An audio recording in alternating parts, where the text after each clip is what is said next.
Jésus disait à ses disciples, celui qui reçoit mes commandements et les garde, c'est celui-là qui m'aime. Et celui qui m'aime sera aimé de mon Père, moi aussi je l'aimerai, et je me manifesterai à lui.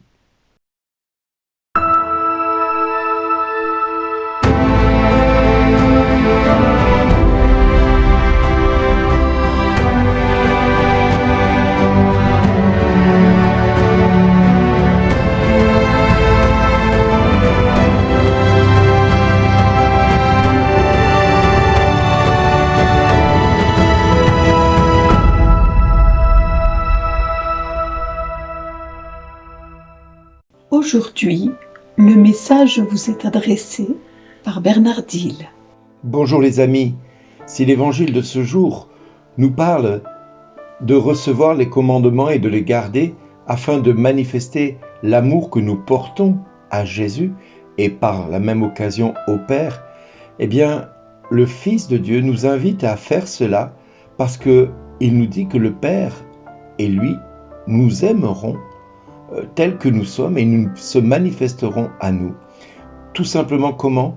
En utilisant la troisième personne de la Trinité, et c'est ça la grâce de ce jour aujourd'hui, c'est d'avoir la révélation de la Trinité, Père, Fils et Saint-Esprit par Jésus, puisqu'il dira de l'Esprit Saint, le défenseur, l'Esprit Saint, que le Père enverra en mon nom, vous enseignera tout.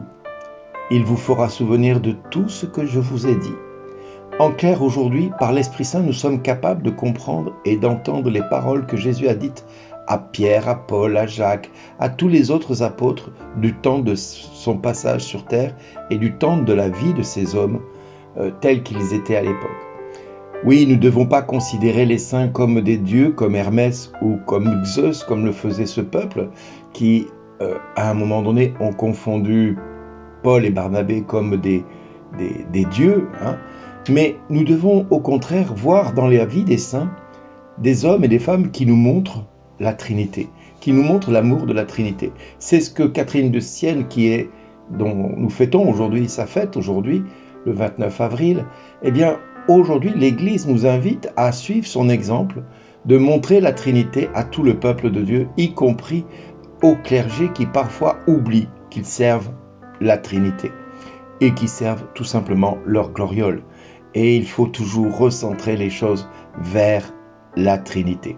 Alors nous, aujourd'hui les amis, nous avons un devoir de faire quelque chose qui nous semble peut-être inaccessible pour chacun de nous.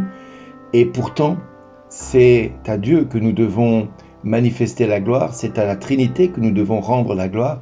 Et le psaume nous le dira bien parce que combien d'hommes que nous rencontrons dans la vie de tous les jours nous disent « Mais où est donc leur Dieu ?» Puisque nous ne voyons pas dans leur vie, nous ne voyons pas ce qui se passe dans leur vie. Mais le psaume nous dit, non pas à nous, Seigneur, non pas à nous, mais à ton nom donne la gloire pour ton amour et ta vérité. Alors c'est vrai que les païens ont tendance à souvent nous regarder vivre et ne pas voir Dieu dans notre vie. Et si c'est le cas dans notre quotidien, si des hommes et des femmes nous disent, mais t'as vu ta vie comme elle est pitoyable, t'as vu ta vie comme elle est misérable, nous avons des idoles, nous avons le Dieu argent, le Dieu pouvoir, le Dieu ceci, le Dieu cela. Et cela, on peut les matérialiser. L'argent, on peut la matérialiser. Le pouvoir, on peut le matérialiser. Le sexe, on peut le matérialiser aussi. Et tout ça, c'est des occasions pour se détourner de l'unique Seigneur que nous devons avoir. Et cet unique Seigneur qui a fait ce que Paul déclarera dans les Actes des Apôtres en leur disant que la pluie et les saisons fertiles ont été des manifestations de l'amour de Dieu à leur égard et par d'autres témoignages, ils vont pouvoir manifester au peuple qui voulait leur offrir des sacrifices, que le Dieu qu'ils doivent servir, c'est le Dieu de Jésus-Christ, c'est-à-dire le Père, le Fils et le Saint-Esprit, la Trinité. Et c'est ce que nous devons nous rappeler, malgré toutes les tensions qui ont pu exister du temps de Sainte Catherine de Sienne, et je souhaite une bonne fête à toutes les Catherines que je connais, j'ai envie de dire qu'aujourd'hui, toutes les Catherines que vous êtes, vous avez une sainte patronne qui a plaidé pour une église sainte, une église qui ne soit pas divisée, une église qui soit unie. Et nous avons notre devoir, nous tous, enfants de Dieu, à nous rappeler que tout ce que nous devons faire au quotidien, c'est pour la gloire de Dieu. C'est pour que le témoignage soit vivant, pour que ce témoignage soit véridique et que ce témoignage rende la gloire à Dieu et uniquement à Dieu.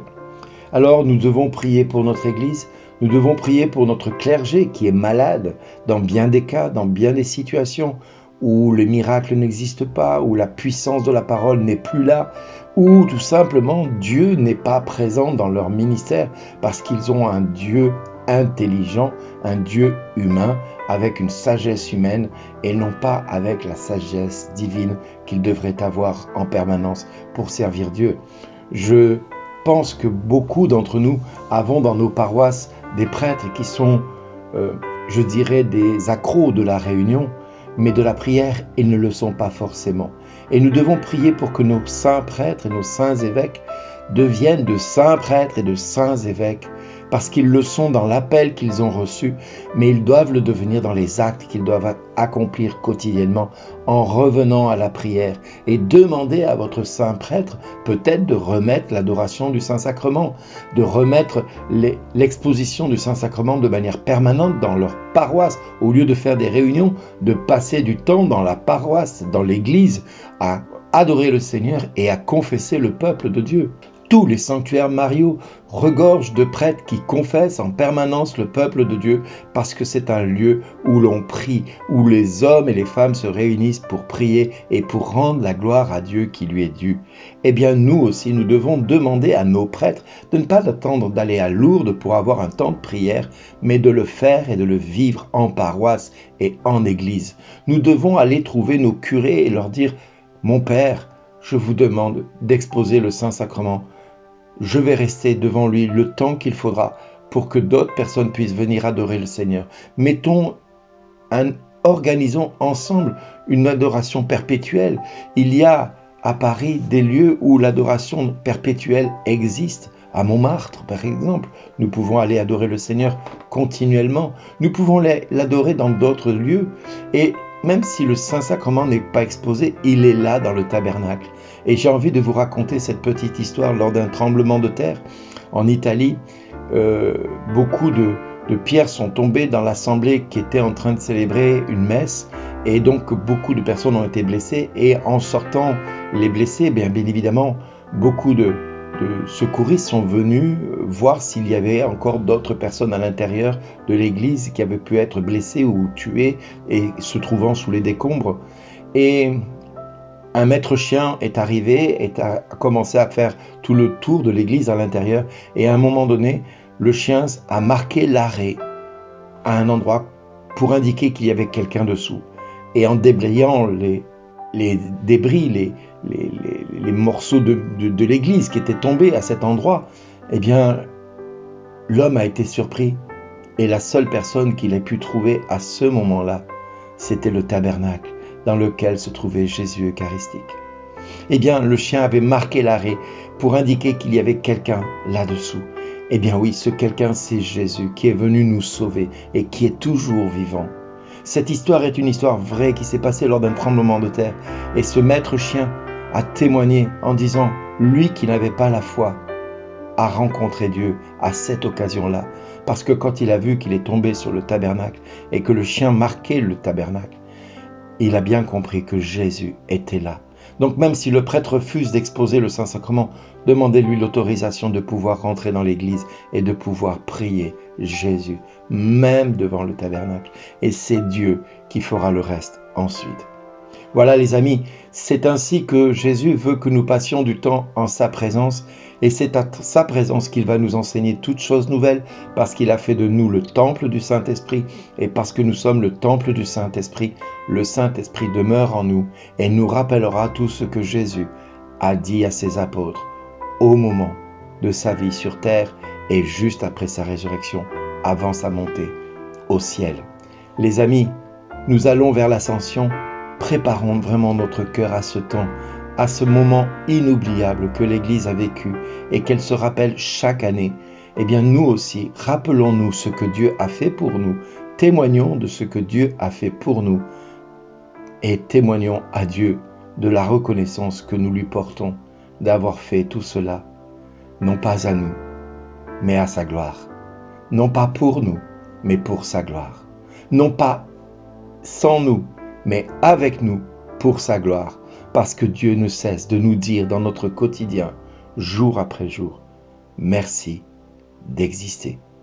Alors nous, à notre tour, disons-lui merci d'exister dans notre vie en allant le trouver devant le tabernacle, en allant le trouver au tabernacle.